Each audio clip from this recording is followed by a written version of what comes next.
for the past few months, I've been quite distracted, and this has mainly been because of social media and YouTube, Instagram, but also because of other things.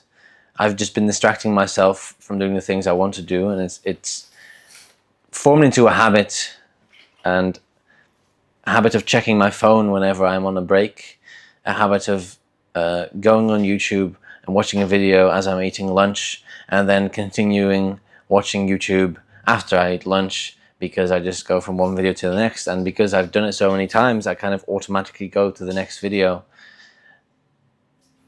And I want to change that, and I decided I wanted to change that a few weeks ago. I knew I was coming to Bali, where I am now, and decided that when I went to Bali, it would be a very different environment, so it would be easier to change my habits and to change the distractions in my life, because I wouldn't get triggered by the same things in the same places with the same routine every day. And then at the same time that I decided I wanted to do that, some of my friends also said they were distracted a lot by social media and by their phones, and proposed that we should make some rules together. And they proposed to have some rules for not using your phone in the morning, not in the evening, as in the first hour after you wake up and before you go to sleep, and not picking up your phone whenever you're bored, or whenever you have a little break waiting for the bus or waiting for a friend, not grabbing your phone right away. Which came at exactly the right time, because I wanted to obviously change my environment, but at the same time, now I also have people holding me accountable and me holding them accountable. So I want to tell you the things I've learned so far, and the things I've experienced, the improvements I've experienced in only such a short period of time. The first things I noticed before I came to Bali, because I've only been here for about 4 or 5 days, were that the mornings were very, very nice. I really enjoyed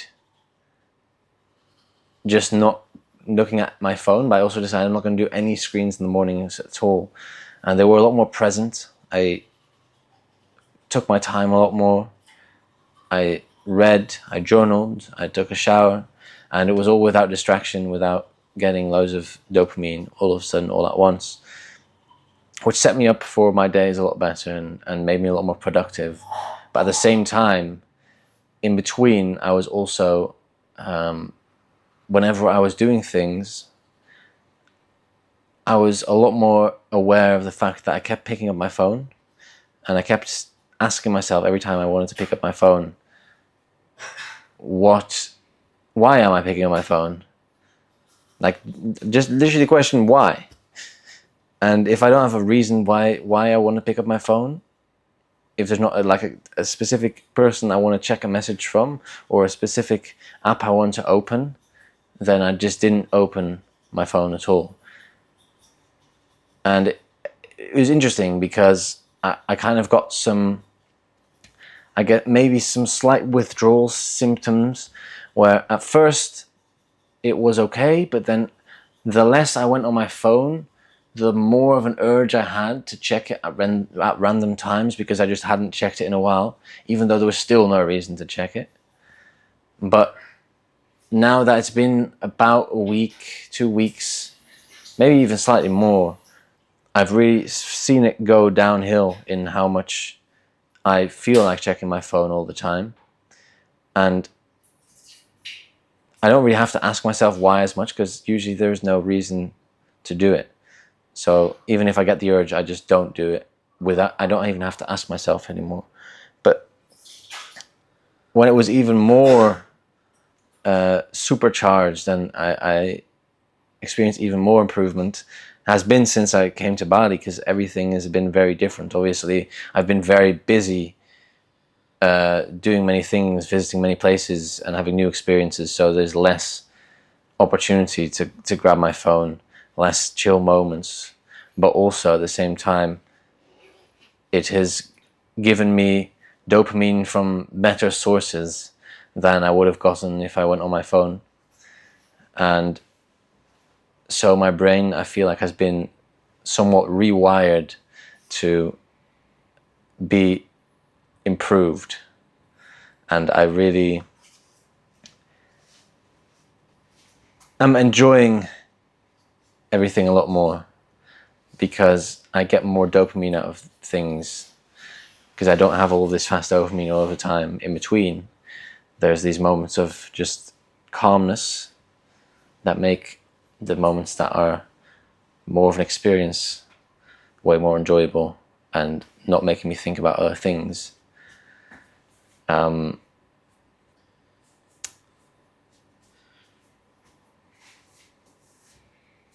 So what I have learned is that I very much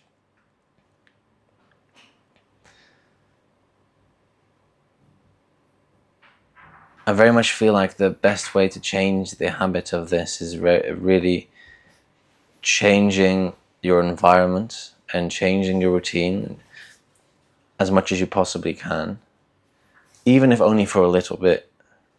I don't think it has to be forever, and eventually you can also get back into whatever you were doing. I don't feel like I'm not going to go on social media at all, ever, and I don't want to cut it out entirely, but the fact that I've cut it out so much for a few weeks has just changed that habit. You can like break a habit as quickly as you can build one. So try doing that, I'd say. Try changing up the environment that you're in. If you want to break a habit, change the different ways at which this habit gets triggered. If you get triggered by sitting on your couch, like you open the TV, every time you sit on the couch, just perhaps change the couch position, or I don't know, put the remote control on the other side of the room, in a different room, every time you finish watching TV, so that you have to do an extra bit of effort to turn on the TV, and it's less of a just habit and just less of a reaction by sitting down, more so of a conscious decision. I don't know.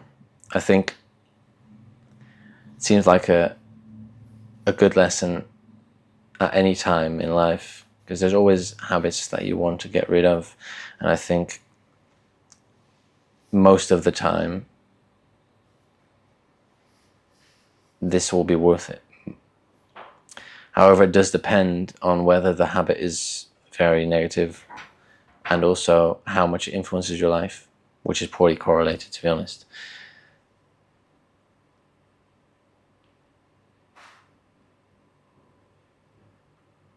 There just simply comes a point where you don't know what to do as much. You feel like it's just a routine of doing the same thing over and over again. At that point, I feel like this is a good way of getting rid of that, from what I've experienced. But perhaps I'll be back in 3 weeks talking about how I have relapsed or something into going full on social media all the time. But at this point, I feel like this, and I know I feel this way, which is good, present, like I said. I know I feel this way because of the actions I've taken before this. So if I come back in 3 weeks feeling this way, or in 3 years, or in 10 years, or in 3 months, however long it takes, if I come back, or you're here watching, in a state of being either relapsed or just in a state of something you've never gotten out of, then perhaps this is the sign to try it out it's worth a try. It's difficult at first, but if you change things enough that it's difficult to change back for a while and get accountability from other people, perhaps, it's doable, and it's definitely worth it for the benefits you experience.